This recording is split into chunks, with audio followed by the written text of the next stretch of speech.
Team में सबसे ज़्यादा गुस्सा किसे आता है? सबसे ज़्यादा गुस्सा अब्बा को, और सबसे कम? मास्टर जी को। अच्छा। हाँ, दोनों अपोजिट हैं वो बिल्कुल। और सबसे ज़्यादा बकबक कौन करता है टीम में? बक बक लाइक इस टाइप की। मतलब जो सबसे ज़्यादा बोलता है? सबसे ज़्यादा बोलने वाला? कहते हो तो मैं खुद हूँ। नहीं नहीं, मैं सीरियसली बहुत कम बोलता हूँ। बस अच्छा। अपने टीम में थोड़ा बोलता हूँ, बाहर कहीं भी जाता हूँ मैं बहुत चुपचाप रहता हूँ। मैं रियल में बहुत शांत हूँ। बस अपने ऑफिस में बोलता हूँ। सबसे ज़्यादा बोलने वाला सबसे अब्बा ही है वो भी। अच्छा। हाँ। टीम में मास्टर जी और बनी के सबसे क्लोज कौन है? सबसे ज़्यादा क्लोज? हाँ। आई थिंक सारे ही क्लोज हैं। अच्छा। सबके सामने बात शेयर होती है, कोई ऐसे हमारी पर्सनली अलग बात नहीं होती, सबके सामने बातें होती हैं। और मास्टर जी और बनी सबसे ज़्यादा किसको धमकाते हैं? क्लास सबको, किसकी लगती है? सबकी। सबकी। अगर शाहरुख भाई, मेरी, अरशद भाई की एक की भी गलती होती है ना, क्लास तीनों की लगनी है। अच्छा। बिल्कुल। अरे वाह। अब चलो एक चीज़ पूछते हैं, तुम्हारे पर्सनल एक्सपीरियंसेस के ऊपर आ जाते हैं। जी। लाइफ का फनी एक्सपीरियंस बताओ, अपनी लाइफ का बेस्ट। अरशद भाई और मैं स्कूटी में पेट्रोल डलवाने जा रहे थे, तो वापस आते टाइम एक लड़की दिखी हमें। मतलब गली पतली थी वो, और लड़की ऐसे सामने से जा रही थी। मैंने 2 बार हॉर्न दिया, वो हटी नहीं। मैंने 1 बार और दिया। गली ज़्यादा पतली थी वो, हम गाड़ी मतलब उसके बराबर में से भी नहीं निकाल सकते थे। और वो पीछे मुड़ी, उसने पता है क्या बोला? प्लीज़ यहाँ मेरा पीछा मत करो, यहाँ मेरा घर है। मैं अरशद भाई की तरफ देख रहा था, मैंने कहा भाई कौन है इसके पीछे? वो 2 मिनट और आगे गई, अरे देखना कोई पीछे आ रहा है। उनने जैसी गेट बजाया, स्कूटी साइड में लगाई, वहीं दोनों उतर के भाग लिए। स्कूटी भी बाद में लेकर आए हम। मैंने कहा भाई ये ज़बरदस्ती गले पड़ रही है कि मेरा पीछा मत करो। मैंने कहा भाई पीछे तो है ही नहीं, हम तो अपना जा रहे थे यार।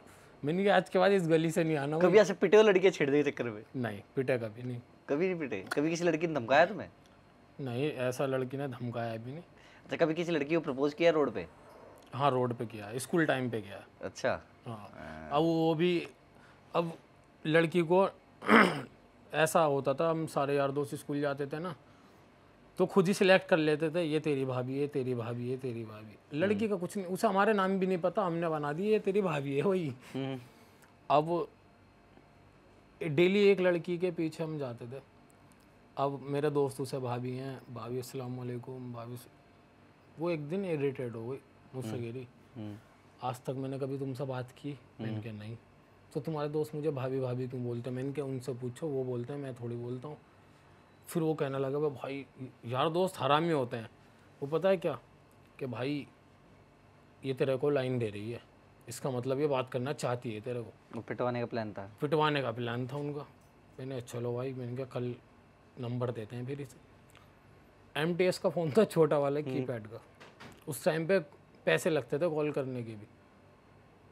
नंबर लिखा, उसे दे दिया, उसने रख भी लिया, खुश। अब हमारा इवनिंग का स्कूल था, हम लंच में इंतज़ार कर रहे हैं, फ़ोन हाथ में रख के बैठे हैं। वो भाई कॉल आने वाली होगी, कॉल आई, मिस कॉल आई। बंदे वो भाई आ गई, और उधर फ़ोन करा, उधर से भी लड़का बोल रहा। भाई मैंने कहा भाई कौन? के भाई आप कौन? अब इतनी कहाँ सुने, बैलेंस लग रहा है यहाँ तो, काट दी। फिर उसकी दोबारा मिस कॉल हुई। मैंने कहा शायद क्या पता भाई, दोबारा करा। तो वो लड़की मुझसे तो नंबर ले गई थी, उसने आगे ले आके फेंक दिया। अब जहाँ फेंका वहाँ और 2-4 लड़के बैठे थे, वो ये सोच रहे कि हमें नंबर दे के गई है। तो यहाँ कन्फ्यूज़न हो गया। अब मैंने उससे कहा, मैंने कहा भाई किससे बात करनी? वो कह रहा भाई एक लड़की नंबर दे के गई है। मैंने कहा अरे यार वो फेंक गई, इसका मतलब नंबर।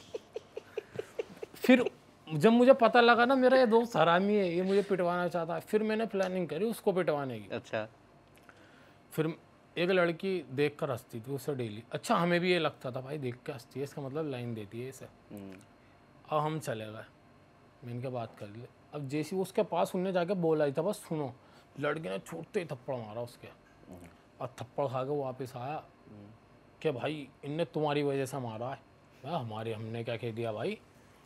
कि यूँ बोल रही थी कि तुम्हारे दोस्त उल्टे सीधे हैं, कैसे आते हैं, लफंगे हैं तुम्हारे दोस्त, कल से मेरे साथ मत आना तुम, मैं इसे नंबर दूंगा कल को, और तुम इधर से आना रोड की दूसरी तरफ से। हमने क्या ठीक है। और हमें क्या पता, अगले दिन वो अपने भाई को बुला के लेकर आई लड़की। तो मेरा दोस्त नंबर देने गया, उसके भाइयों ने उसे मारा खूब।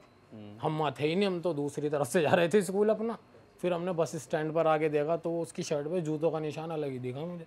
मैं हो गया इसका काम तो भाई पिटा। मैंने कहा क्या हुआ भाई? तो उस मेरे दोस्त का आज तक 9th क्लास का रिजल्ट नहीं है, क्योंकि वो लड़के उसका बैग भी छीन के ले गए थे और उसका रिजल्ट उसमें ही था। तो अच्छा। एक ये फनी मोमेंट है। बहुत बढ़िया भाई, बहुत। और लाइफ का सबसे घटिया मोमेंट रहा है तुम्हारी खुद की लाइफ का घटिया मोमेंट कि यार ये क्या हुआ मेरे साथ, ये ज़िंदगी का सबसे वर्स्ट टाइम है मेरा? जब मेरे पास टूटा हुआ फ़ोन था, जब मुझे सबसे ज़्यादा ऐसा लगता था यार क्या लाइफ है ये, एक फ़ोन ही नहीं है ढंग का। और उसमें टूटे फ़ोन में भी क्या हुआ, गाड़ी में जा रहा था मास्टर जी के साथ ही, कुर्ता पहन रखा था। कुर्ता थोड़ा लूज़ होता है ना, तो उसकी जेब भी थोड़ी लटकी रहती हैं। अब मैं फ्रंट पर ही बैठा था, जैसे ही मैंने गेट बंद किया ना, शीशा टूटने की आवाज़ आई। मास्टर जी कह रहे क्या टूटा? तो मैंने झांक के देखा नीचे, तो वहाँ पे एक खाली बोतल पड़ी हुई थी शराब की टूटी हुई। मैंने कहा किसी का पौवा टूट गया। अब मेरा ना गेट में वो फ़ोन आ गया था बीच में, फ़ोन हो गया मेरा ऐसे। अब मैं कुर्ते में से निकाला, मैं गिरा कि ये क्या चीज़ है यार जेब में ऐसी। अब मैंने जो निकाला उसे भाई फ़ोन ही हूँ, इतनी देर में तो निकला और फ़ोन ऐसा मेरा। उस दिन बड़ा अफसोस हुआ, मैं कह रहा यार एक तो टूटा हुआ था ही है, और फिर मैंने उसे पैर रख के ऐसा उसे सीधा करा, फिर भी चलाया उसे मैंने। चल गया उसके बाद भी वो? उसके बाद भी चल गया, वो फ़ोन इतना घेर था। फिर एक दिन अरशद भाई ने मेरा फ़ोन लिया। हाँ। अरशद भाई ने फिर उसकी डिस्प्ले चेंज करवाई मेरे फ़ोन की, क्योंकि मेरे पास उस टाइम पे पैसे नहीं रहते थे इतने। तो अरशद भाई ने मेरी फ़ोन की डिस्प्ले चेंज करवाई थी। फिर उसके बाद मास्टर जी ने नया फ़ोन गिफ्ट कर दिया था, जो आज तक चला रहा हूँ मैं। ऐसा नहीं है नया फ़ोन नहीं ले सकता, ले सकता हूँ, आज ले सकता हूँ, बट फिजूल खर्चा करना कोई सेंस नहीं है। जब इससे काम चल रहा है तो इससे चला रहा है, इंशाल्लाह आने वाले टाइम में जब ज़रूरत होगी तो ज़रूर लेंगे। सेवेंजर्स पे फ्यूचर के प्लान क्या है? सेवेंजर्स पे फ्यूचर के प्लान ये हैं, मास्टर जी तो हमेशा आगे बढ़ने का ही सोचते हैं। मास्टर जी का सभी सोचते हैं सब, बट मास्टर जी को थोड़ी ज़्यादा फिक्र रहती है। मास्टर जी ये बोलते हैं कि मैं डाउनफॉल नहीं देख सकता, सक्सेस उससे पहले मैं मरना पसंद करूँगा। अल्लाह ना करे ऐसा हो, और मेरा भी मानना यही है कि मैं भी नहीं देख पाऊँगा, क्योंकि जिसने तरक्की देख ली फिर वो डाउन आए तो अच्छा नहीं लगेगा ना। तो इसलिए हम हर दिन मेहनत करते हैं, अपने आप को निखारने की कोशिश करते हैं। परफेक्ट नहीं है हम आज भी, रोज़ अपने आप ऊपर एक्सपेरिमेंट करते हैं, आज ये बनते हैं आज वो बनते हैं, तो लोगों को पसंद आता है। बस यही चल रहा है लाइफ में। तो तुम शॉर्ट्स फॉर्मेट को ज़्यादा पसंद करते हो या लॉन्ग को?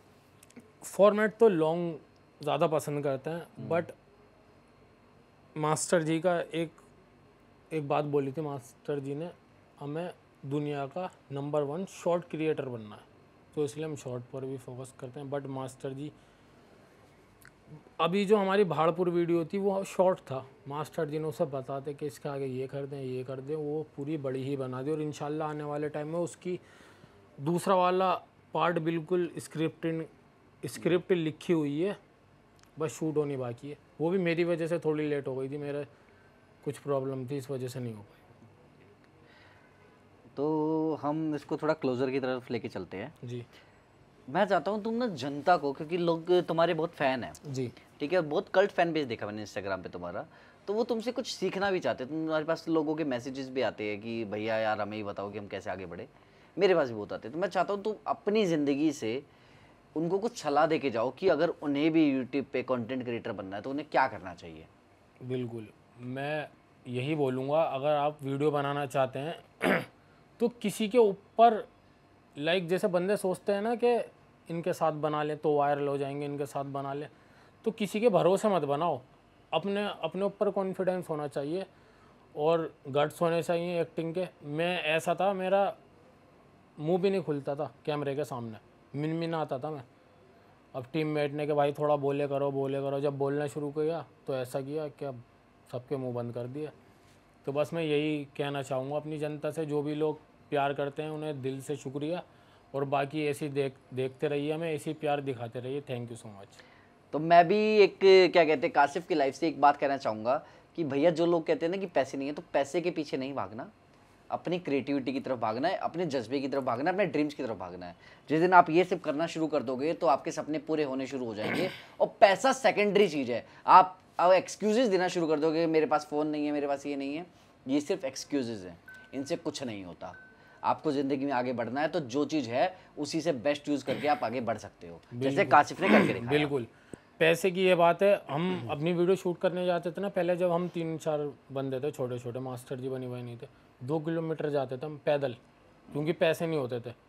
घर से पानी लेकर जाते थे, पानी की बोतल के लिए पैसे नहीं होते थे, तो पैदल जाना, पैदल आना और फिर वहाँ वीडियो शूट करना। तो बहुत स्ट्रगल किया है हमने लाइफ में। इतनी आसानी से लोगों को लगता है कि भाई मज़े ले रहे हैं, तो ये भी हम मज़े नहीं ले रहे हैं। वीडियो शूट करने में बहुत मेहनत लगती है, बहुत दिमाग लगता है, तो इसलिए कोई भी काम आसान नहीं है। आप ये सोचते होंगे कि ये काम बहुत ईजी है, ये काम भी कोई ईजी नहीं है, बहुत डिफ़िकल्ट काम है ये भी।